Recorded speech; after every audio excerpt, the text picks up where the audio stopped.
Donc bonjour, ici c'est une petite capsule sur comment linéariser des équations dynamiques quand on a une représentation d'état. Donc on a vu que la représentation d'état, c'est en gros, je détermine des coordonnées dynamiques x, j'ai peut-être des entrées dans mon système U, puis je dois avoir une fonction qui représente, c'est quoi, l'évolution de mes coordonnées dynamiques x, mes états dans le temps. Ou ça, c'est des vecteurs de dimension n, où n, c'est le nombre d'états. N par 1. Puis mon entrée, ça va être n par 1. J'ai peut-être une entrée pour un système avec 4 états, c'est pas possible, c'est du domaine du possible. Donc n n'est pas nécessairement le même nombre que j'ai d'états ici. Donc maintenant, on va voir que la plupart des outils pour l'ingénieur qui fait de l'asservissement ou de la modélisation ou de l'analyse de stabilité, on a beaucoup plus d'outils avec des systèmes linéaires qu'on est capable d'écrire sous la forme la variation de mes états x.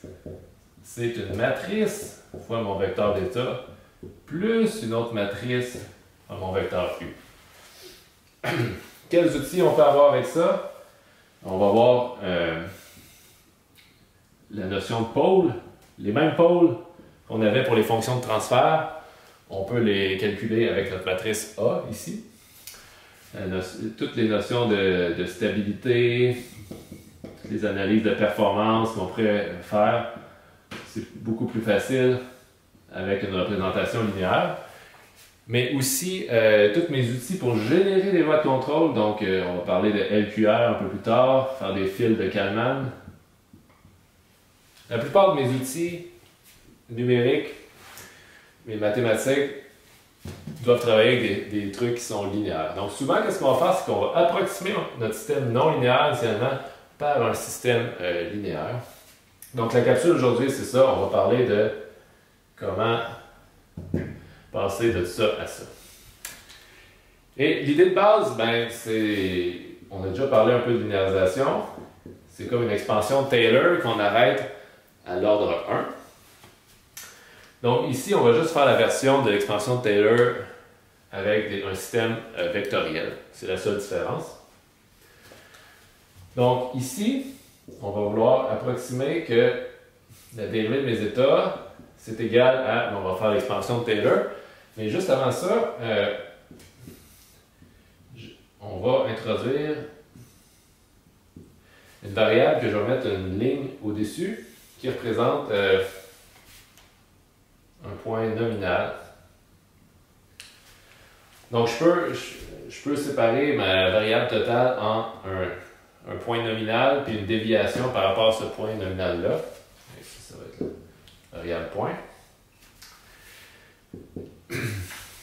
Et ici, pour le moment, on peut faire comme si ça, c'était mon égalité. Je vais y revenir à cette distinction-là.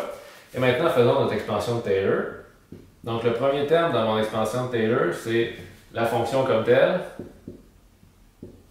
mais évaluée. Je vais mettre en rouge pour que ce soit plus clair. Donc, ça, c'est au point nominal. Évaluée au point nominal, qui me donne en fait exactement l'accélération nominale, si on veut, le taux de variation, je devrais dire nominal.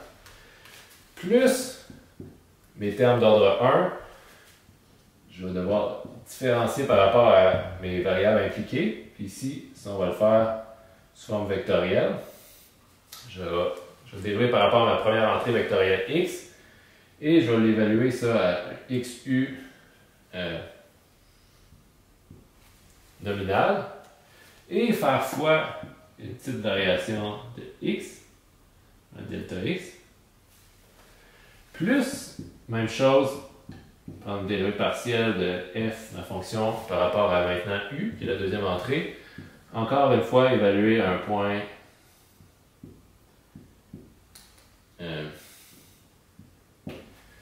nominal pour x et u, comme ça. Et ça fois delta u, qui serait une variation de u par rapport au u nominal ici. Plus, si je construis mon expansion de Taylor, j'aurais higher order term, des termes d'ordre 2, ordre 3, etc. Mais quand on fait une linéarisation, on arrête ici. On arrête avec l'ordre 1. Et qu'est-ce qu'on fait aussi pour avoir ce format-là? C'est que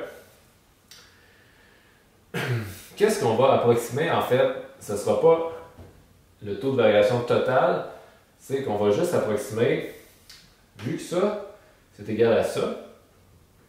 Bon, on va le soustraire des deux côtés.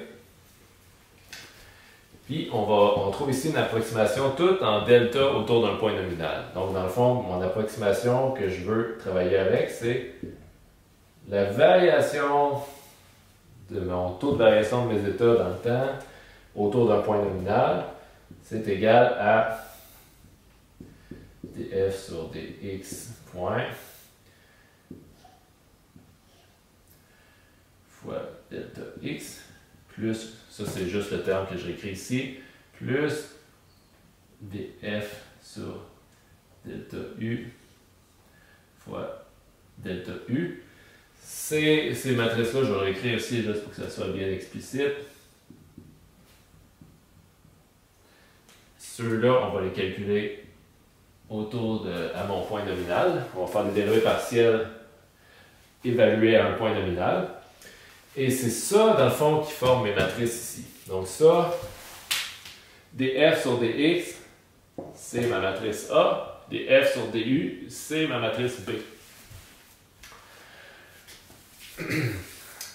Et si je définis un peu plus en détail qu'est-ce que ça représente, si j'explose un peu mon système là, à plusieurs dimensions,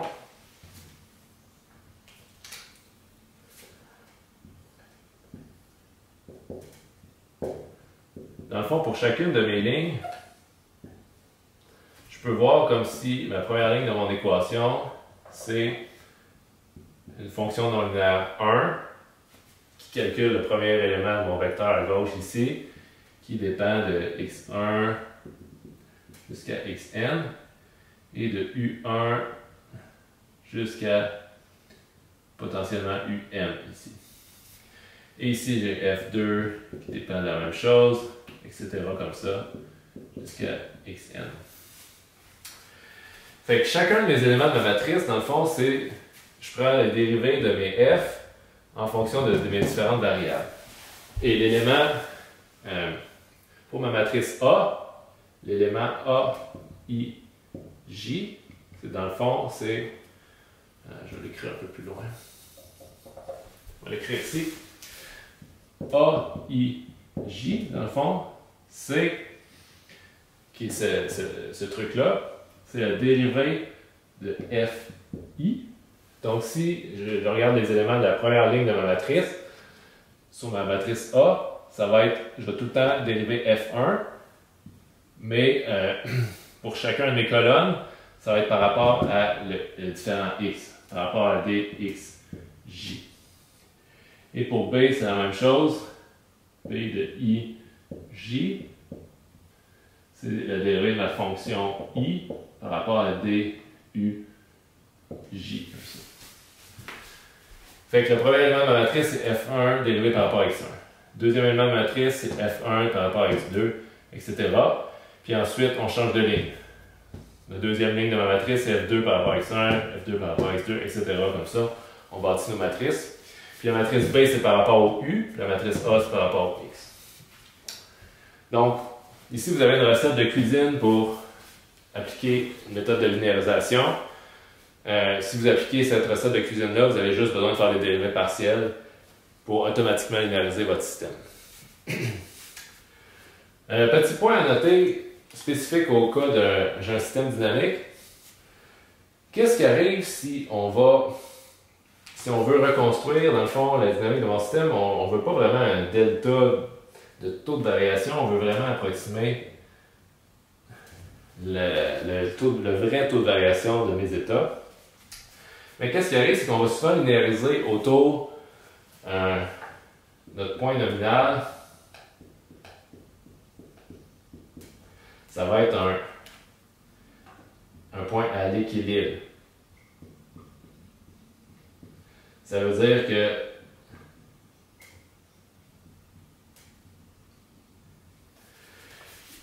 c'est un point où si je mets mon système avec cet état-là et cette entrée-là, je ne bouge pas. Donc, par exemple, pour un bras robotique, on pourrait penser à la position en haut comme ça, en bas comme ça. C'est un point où si j'applique aucune entrée, je ne bouge pas dans le temps, donc mon taux de variation est nul. Ce qui fait que, en fait, ce terme-là, ben, ça va être 0 de toute façon. Donc, mes trucs à droite ici, je peux directement dire dans ce cas-là que c'est vraiment le vrai taux de variation. A delta X plus B delta U, comme ça. Donc, ça c'est une bonne approximation de ma dynamique non linéaire autour d'un point d'équilibre si je m'éloigne pas trop, dans le fond. Si j'ai des petites variations de X ou de U autour d'un point d'équilibre. Donc, ce que je disais, c'est que souvent, en fait, par abus de notation, on va écrire ça directement, même si c'est une approximation de ça. Si on voudrait être rigoureux sur la notation, il faudrait tout le temps dire que ça, c'est des deltas. Mais parfois, juste pour alléger la notation, on va omettre ce détail-là. Mais c'est important de se garder en tête que si on a pris un chemin de linéarisation, ça, c'est vraiment valide autour d'un point d'équilibre nominal que j'ai linéarisé pour des petites variations, puis ça reste une approximation. Donc, si on résume tout ça, si vous avez un système modèle d'état non linéaire, tout ce que vous avez à faire pour avoir une approximation du type variation de x égale ax plus bu, c'est en fait de construire la matrice A puis B en prenant des dérivées partielles de vos fonctions f par rapport à toutes les entrées x et u. Donc voilà.